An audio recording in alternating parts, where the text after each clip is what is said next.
우리 하나님 말씀 보겠습니다. 예레미야서 29장. 자, 1절로 우리 14절 교독하겠습니다. 예레미야 29장 1절로 14절 교독합니다. 선지자 예레미야가 예루살렘에서 이같이 편지를 느부갓네살이 예루살렘에서 바벨론으로 끌고 간 포로 중 남아있는 장로들과 제사장들과 선지자들과 모든 백성에게 보내는데, 그때는 여고니아 왕과 왕후와 궁중 내시들과 유다와 예루살렘의 구관들과 기능공과 토공들이 예루살렘에서 떠난 후라. 유다 왕 시드기야가 바벨론으로 보내어 바벨론 왕 느부갓네살에게로 가게 한 사반의 아들 엘리사와 힐기야의 아들 그마리아 편으로 말하되, 만군의 여호와 이스라엘의 하나님께서 예루살렘에서 바벨론으로 사로잡혀 가게 한 모든 포로에게 이와 같이 말씀하시니라. 너희는 집을 짓고 거기에 살며 텃밭을 만들고 그 열매를 먹으라. 아내를 맞이하여 자녀를 낳으며 너희 아들이 아내를 맞이하며 너희 딸이 남편을 맞아 그들로 자녀를 낳게 하여 너희가 거기에서 번성하고 줄어들지 아니하게 하라. 너희는 내가 사로잡혀 가게 한 이 그 성읍의 평안을 구하고 그를 위하여 여호와께 기도하라. 이는 그 성읍이 평안함으로 너희도 평안할 것임이라. 만군의 여호와 이스라엘의 하나님께서 이와 같이 말씀하시니라. 너희 중에 있는 선지자들에게와 점쟁이에게 미혹되지 말며 너희가 꾼 꿈도 고지 듣고 믿지 말라. 내가 그들을 보내지 아니하였어도 그들이 내 이름으로 거짓을 예언함이라. 여호와의 말씀이니라. 여호와께서 이와 같이 말씀하시니라. 바벨론에서 70년이 차면 내가 너희를 돌보고 나의 선한 말을 너희에게 성취하여 너희를 이곳으로 돌아오게 하리라. 여호와의 말씀이니라. 너희를 향한 나의 생각을 내가 하나님 평안이요 재앙이 아니니라. 너희에게 미래와 희망을 주는 것이니라. 너희가 내게 부르짖으며 내게 와서 기도하면 내가 너희들의 기도를 들을 것이요 너희가 온 마음으로 나를 구하면 나를 찾을 것이요 나를 만나리라. 이것은 여호와의 말씀이니라. 나는 너희들을 만날 것이며 너희를 포로된 중에서 다시 돌아오게 하되 내가 쫓아보내었던 나라들과 모든 곳에서 모아 사로잡혀 떠났던 그곳으로 돌아오게 하리라. 이것은 여호와의 말씀이니라. 아멘. 하나님의 역사하심은 24 모든 환경 모든 일을 다 보고 듣고 알고 계십니다. 출애굽기 3장 7절 8절에 보면 이스라엘의 상황을 하나님이 이미 다 알고 있어요. 모세가 못 간다고 하지만 야 내가 보고 듣고 다 알고 있어. 분명히 말씀했어요. 분명히 보고 그들의 감독자들로 말미암아 부르짖음을 듣고 그 근심을 알고 하나님의 역사는 보고 듣고 다 알고 계신다니까요. 그래서 8절에 뭐라고 그랬냐면 내가 내려가서 하나님이 내려가서 그랬어요. 그들을 애굽인의 손에서 건져내고 그들을 그 땅으로 인도하여 아름답고 광대한 땅, 젖과 꿀이 흐르는 땅, 가나안 족속, 헷 족속, 아모리 7 족속들 속에 있다 할지라도 내가 건질 거야. 오늘 하나님께서 이스라엘 백성들이 이제 유다 백성들이 포로로 끌려갔어요. 1차 3023명이 끌려갔어요. 제사장도 끌려가고 지도자들도 끌려갔어요. 3023명이 1차로. 그런데 하나야가 무슨 소리예요? 하나야가 월요일 아침 마치 무슨 소리 했어요? 야야 내가 다 찾아올 거야. 2년 내로. 성물 내가 다 뺏어올 거야. 그게 맞는 얘기예요? 그런 거짓 선지자들이 그런 긴박한 상황인데도 불구하고 항상 판을 친다니까요. 거짓 선지자들이 예레미야 이제 예언대로 포로로 가요. 지금 1차 갔어요. 2차, 3차 갑니다. 그런데 간 그 자리에서도 거짓 선지자들이 판을 치는 거예요. 그러니까 우리가 지금 이렇게 긴박한 상황, 제 생애 지금까지 살면서 이런 상황을 만나본 적이 없잖아요. 우리가 지금까지 살면서 이런 상황을 어떻게 만나본 적이 있어요? 뭐 홍역이 오고 코로나고 메리스가 와도 이런 상황은 없었어요. 전 세계가 지금 난립니다.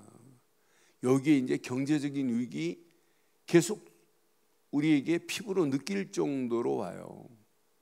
그럼 이럴수록 우리는 어떻게 해야 돼요? 저는 오늘 이 말씀 묵상하는 중에 맞다. 모든 환경, 모든 일, 모든 사건, 모든 일을 다 하나님은 알고 있다. 근데 많은 사람들이 모든 환경을 보고 안 된다, 죽겠다, 못 살겠다, 망하겠다. 그건 틀린 얘기예요. 그건 하나님이 없는 자들의 소리입니다. 사실은 문제는 우리는 문제라고 하지만 하나님은 문제라고 하네요. 그렇잖아요. 개미떼가 막 지나가는데 우리가 밥 한 숟갈 갖다 떠놨다. 그럼 걔네들이 지금 난리 납니다. 이게 왜? 우리는 밥 한 숟갈 수저로 이렇게 뜨지만 아무것도 아니에요. 우리는. 그런데 개미떼들한테는 난립니다. 물 한 바가지 갖다 부었다. 걔네들은 홍수입니다. 홍수. 하나님 편에 볼 때는 우리가 처해 있는 문제, 위기, 사건 아무 문제 안 돼요. 우리가 느끼기를 문제처럼 느끼는 거지. 갈등처럼 느끼고 위기처럼 느끼는 거지. 오늘 이 언약 붙잡으면 하나님께서 어떻게 축복하겠어요? 지금 분명히 포로로 끌려갔어요. 그래서 예레미야에게 오늘 편지를 또 써서 그들에게 지금 전하는 메시지 중에 오늘 중요한 메시지가 있어요. 저는 이 말씀 확인하면서 이제 하나님께서 너희들이 지금 포로로 간 것도 내가 지금 알고 있어. 포로 가기 전에도 메시지했죠. 포로 가기 전에는 더 이상 아이도 낳지 마. 가면 더 힘든데 결혼도 하지 말라고 하더니 이제 포로 상황에서는 하나님이 또 다른 메시지를 줘요. 저는 4절부터 메시지를 보면서 맞다 그렇다. 만군의 여호와 이스라엘의 하나님께서 예루살렘에서 포로 바벨론으로 사로잡혀 가게 한 모든 포로에게 이같이 말씀하시니라. 자, 이 상황을 지금 다 알고 있어요. 자, 5절 뭐라고 말씀해요? 너희는 집을 짓고 바벨론에서 살며 바벨론에서 텃밭을 만들고 그 열매를 먹으라 이 말이에요. 그 정도가 아니에요. 6절에 보니까 아내를 맞이하여 자녀를 낳으며 너희 아들들이 아내를 맞이하며 너희 딸들이 남편을 맞아 그들로 자녀를 낳게 하여 너희가 거기에서 시작 번성하라. 줄어들지 아니하게 하라. 지금 이미 이제 포로로 된 상황이에요. 이런 상황에도 하나님은 다 지금 간섭하고 계세요. 다 보고 계세요. 7절에 보니까 너희는 내가 사로잡혀 가게 한 그 성읍에 시작 평안을 구하래. 포로로 갔다고 바벨론 이 나쁜 놈 이렇게 할 필요 없어요. 여기 평안이라고 하는 말은 이 어마어마한 겁니다. 복음 없이 어떻게 평안이 와요? 언약 없는 어떻게 평안이 와요? 그러니까 제대로 눈뜬 자들이 포로로 가면 우리의 신세는 지금 포로로 끌려온 상황이지만 쟤네들은 마귀한테 포로로 잡혀 있구나. 바벨론의 신에게 포로로 잡혀 있구나. 저기에서 건져내는 일 해야 된다니까요. 저는 이 말씀 묵상하는 중에 맞다 그렇다. 평안을 구하고 그들을 위하여 시작 여호와께 뭐하래요? 이 미션을 붙잡은 자는 포로가 아닙니다. 그러니까 모든 환경 어떤 환경이 와도 내 처해 있는 환경이 도저히 기도할 수 없다. 그건 틀린 겁니다. 내 환경이 어떤 환경이 와도 내가 하나님 앞에 예배할 힘이 없다. 그건 그 문제보다 더 심각한 게 그 안에 있어요. 그 안에 이미 잡혀 있어요. 그러니까 우리가 모든 환경, 모든 사건, 모든 일 중에도 하나님께 예배하고 하나님께 기도하고 하나님 말씀 붙잡고 하나님의 뜻을 구하는 자가 가장 건강한 줄 확신합니다. 그 틀을 가진 자는 문제가 와도 문제 아니에요. 문제처럼 안 보입니다. 사건처럼 안 보여요. 위기처럼 안 보여요. 그러니까 벌써 문제에 잡힌 것이 아니라 어디에 잡혔을까요? 내 자신에게 잡혀버린 거예요. 내 자신에게 벌써 지고 있어요. 그러니까 이 언약의 메시지를 29장의 메시지를 깊이 묵상해 보면 지금 처해 있는 환경이 문제가 아니고 내 자신의 문제구나. 대부분 여기에 다 붙잡혀 있다니까요. 자신과의 싸움에서 이미 지고 있어요. 그게 사단의 전략입니다. 환경에 진 게 아니에요. 어려움에 진 게 아니라니까요. 내 처해 있는 모든 환경은 다 지나가게 돼 있어요. 제가 지금까지 서울에서 21년째 목회하면서 많은 상황, 사건, 위기 수없이 맞아봤어요. 우리 집안이 머리 빠지는 집안이 아니에요. 그러니까 머리가 빠질 정도로 고민한 적도 있어요. 그런데 전부 그때는 위기처럼 보이지만은 그때 주신 말씀 붙잡고 가는데 하나님은 항상 그 위기를 뛰어넘게 했어요. 그 사건을 하나님께서 완전히 전환시켜 버렸어요. 역전시킨 적이 한두 번이 아니에요. 참 신기하고 놀라울 정도로 하나님께서 우리를 방해하는 것들 막 깡패들까지 동원하는데 하나님이 노무현 시대 때 바다 이야기 딱 드러나게 하더니 걔네들을 막 잡아가고 다 해가지고 그냥 저절로 잠잠해져. 우리가 싸우지도 않았어요. 나 신기하게 놀랍게 하나님이 하시는구나. 그래서 나는 환경이 어려운 게 아니에요. 저는 이 메시지가 내 마음에 늘 와닿는 메시지예요. 모든 환경 가운데 하나님은 다 24 정복할 수 있는 힘을 허락해 주실 줄 확신합니다. 그러니까 환경 탓하면 안 돼요. 문제 탓하면 안 돼요. 저 인간만 없으면 아니라니까요. 오히려 어떤 면에 교회 안에요. 양만 있으면 안 돼요. 염생이 한 마리가 있어야 돼요. 그래 가서 막 들여받고 그래야 기도하고 막 이래요. 그래서 마태복음 25장에 양과 염소를 함께 집어넣어 버렸잖아요. 그러니까 우리가 지금 처해 있는 환경, 사건, 위기 절대 위기 아닙니다. 오늘 이 메시지 자세히 보세요. 7절 메시지 보면 이건 기가 막힙니다. 분명히 다시 한번 보겠어요. 그 성읍의 평안을 구하고 그들을 위하여 여호와께 뭐 하래요?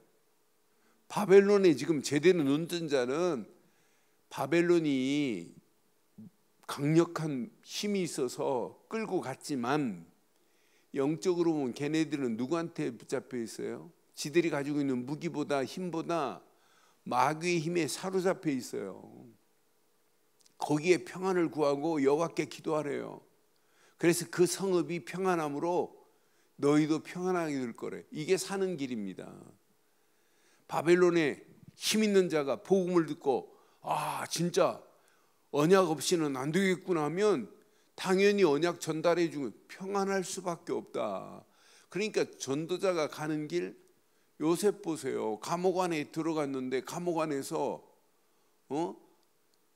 분명히 꿈풀이 해주고 꿈풀이 해준 것 때문에 술 만드는 관원장이 나가서 바로가 해괴한 꿈을 꾸는데 아무도 꿈풀이 못하는데 하나님이 건져내는 거 봐요. 바로 요셉이 가는 족족마다 총무가 돼가지고 감옥 생활하는 것이 아니라 총무로 관장하는 자로 인도받는 거 보세요. 우리가 어떤 환경을 만나도 환경에 지지 말고 자신에게 져버리니까 문제구나. 내 자신이 환경을 이길 수 있는, 볼 수 있는 눈이 없구나. 틀이 안 잡혔구나. 저는 이 말씀 묵상하는 중에 그렇구나. 이게 문제 중에 문제구나. 그러면서 만군의 여호와께서 어떻게 하시나 봐요. 8절. 만군의 여호와 이스라엘의 하나님께서 이와 같이 말하노라. 너희 중에 있는 선지자들에게와 점쟁이에게 미혹되지 말며 너희가 꿈도 고지 듣지 듣고 믿지 말라 그러잖아요. 오늘 이 언약 내 것으로 딱 붙잡으세요. 이런 가운데도 이런 거짓 선지자들이 또 판을 쳐요. 예레미야가 이렇게 전하는데도 불구하고, 그럼 결국 거짓 선지자의 말을 들으면 포로 상황이 더 심각한 상황으로 평안이 없다니까요. 그래서 제가 계속 지금 말씀하잖아요. 이사야 때부터 이 언약을 붙잡고 포로로 갔다 문제 아니다. 살리러 가는 거다. 포로가 아니다. 진짜 바벨론을 살리러 가는 거다. 브레셋을 살리는 거다. 아수르 암몬을 살리러 가는 거예요. 이 언약 붙잡은 자는 문제 아닙니다. 모압 땅을 살리러 가는 거라니까요. 이 언약 붙잡은 자가 페르시아로 갔다 괜찮습니다. 그 땅을 살리러 가는 거지. 그러니까 언약 제대로 붙잡으면, 이 언약 붙잡고 우리의 발걸음을 떼면 우리 가는 발걸음마다 분명히 말해요. 9절에 얘기해요. 뭐라고 하냐면 내가 보내지 아니했대. 내가 그들을 보내지 아니하였어도 그들이 내 이름으로 거짓을 예언함이라. 여호와의 말씀이라. 그런데 언약 안에서 하나님이 어떤 작품을 만들어내시는지 보세요. 10절 여호와께서 이같이 말씀하시느니라. 바벨론에서 70년이 차면 내가 너희를 돌보고 나의 선한 말을 너희에게 성취하여 너희를 이곳으로 돌아오게 할까. 100% 회복합니다. 회복됩니다. 그 정도가 아니죠. 11절 여호와의 말씀이라. 너희를 향한 나의 생각을 내가 아나니 하나님은 궁극 평안이요 재앙이 아닙니다. 너희에게 미래와 희망을 주는 것이라. 하나님은 평안과 희망과 미래를 하나님 이미 다 계획하고 계십니다. 저와 여러분들에게 오늘 하나님은 지금 처해 있는 상황이 어떤 상황이라 할지라도 아무 관계 없습니다. 하나님은 우리에게 지금도 평안을 주시고 미래와 희망을 주시는 하나님인 줄 확신합니다. 우리가 이런 하나님을 우리가 믿고 있다는 게 얼마나 감사해요. 12절 보세요. 얼마나 멋있어요. 너희가 내게 부르짖으며 내게 와서 기도하면 내가 너희의 기도를 들을 것이요 그랬어요. 그래서 구하라 찾으라 두드리라 하는 거예요. 그러니까 하나님의 언약 안에서 바른 영적인 눈을 뜨고 하나님이 주신 말씀을 붙잡고 하나님이 계획한 계획을 붙잡고 우리가 기도한다면 이 아침도 반드시 하나님이 우리의 기도를 들으시고 응답하실 줄 확신합니다. 그런데 그냥 기도하지 마세요. 이렇게 기도하세요. 13절 이렇게 기도하는 거예요. 너희가 시작 온 마음으로. 이게 24 기도입니다. 온 마음으로 나를 구하면 나를 찾을 것이요 나를 만나리라. 오늘도 온 마음으로 하나님께만 올인하는 그런 축복의 시간 되기를 주의 이름으로 축원합니다. 온 마음으로예요. 온 마음으로 나를 구하면 하나님께만 올인하는 거예요. 구하기만 하면 찾을 것이요 만나리라 그랬어요. 이것은 여호와의 말씀이라. 분명히 나는 너희들을 만날 것이요 너희를 포로 중에서 다시 돌아오게 하리니 그러잖아요. 포로 중에 다시 돌아오게 하되 내가 쫓아보내었던 나라들과 모든 곳에서 모아 사로잡혀 떠나던 그곳으로 돌아오게 하리라. 이게 여호와의 말씀이라고 분명히 말씀합니다. 결론 내리겠습니다. 우리가 어떤 상황, 모든 환경, 모든 사건, 모든 위기, 갈등 볼 수 있는 눈이 열려져야 돼요. 우리는 위기라고 하고 문제라고 하는데 하나님은 아니에요. 우리가 속는 겁니다. 문제도 아닌데 문제처럼 보는 거예요. 갈등도 아닌데 갈등처럼, 위기도 아닌데 위기처럼 우리가 느끼는 거예요. 속지 마세요. 지금 내 처해 있는 환경 그게 진짜입니까? 아니지. 그래서 우리가 이것을 제대로 볼 수 있는 안경을 쓰고 있어야 돼요. 늘 복음의 안경을 써야 돼요. 그러니까 안경을 벗으면, 저 같은 경우는 이제 안경을 벗고 뭐 이렇게 하려고 하면 안경을 쓴 거하고 안 벗은 거하고는 차이가 나요. 그러니까 안경을 벗으면 불편한 게 한두 가지가 아니잖아요. 안경을 벗으면 벌써 이렇게 성경 보기도 어려워요. 그런데 늘 우리는 이 안경보다 더 중요한 복음의 안경을 쓰고 있어야 돼요. 그리스도의 안경을 쓰고 계셔야 돼요. 그 안경을 쓰고 진짜 24 예배가 돼야 돼요. 삶이 예배가 돼야 돼요. 늘 하나님만 바라봐야 돼요. 그때 하나님은 문제, 환경, 사건을 이길 수 있는 뭘 허락하시냐? 말씀을 주시는 거예요. 그래서 말씀으로 다시 재조명해 보세요. 문제를. 그럼 문제 아니다. 금방 답 나와요. 아, 위기 아니야. 거기에 하나님의 계획한 계획이 숨어 있어. 사건 아니라니까. 이렇게 하나님이 답하십니다. 그래서 이 언약 붙잡고 결론 중에 결론. 온 마음으로 구하라. 24 집중입니다. 그리스도께만 집중하세요. 하나님이 약속했잖아요. 온 마음으로 분명히 나를 구하면 나를 찾을 것이요 나를 만나리라고. 그분만이 해결할 수 있습니다. 오늘 이 언약 붙잡고 오늘도 최고로 응답받는 24 최고의 축복이 저와 여러분 것 되기를 주의 이름으로 축원합니다. 하나님 은혜 감사합니다.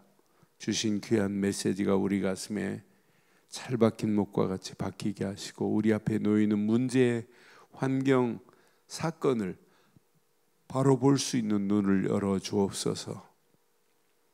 말씀 붙잡고 온 마음으로 구하는 집중의 아침이 되게 하옵소서. 응답하실 주님을 찬양하옵고 지금은 우리 주 예수 그리스도의 크신 은혜와 하나님의 무한하신 사랑과 성령님의 내주 인도 역사 충만하신 은혜가 언약 붙잡고 기도하는 믿음의 권속들 머리머리 위에 가정, 사업, 직장, 자녀들 위해 인터넷으로 모바일로 함께하는 모든 현장들 위해 우리 늘 좋은 교회 지금부터 영원토록 함께 있을지어다. 아멘.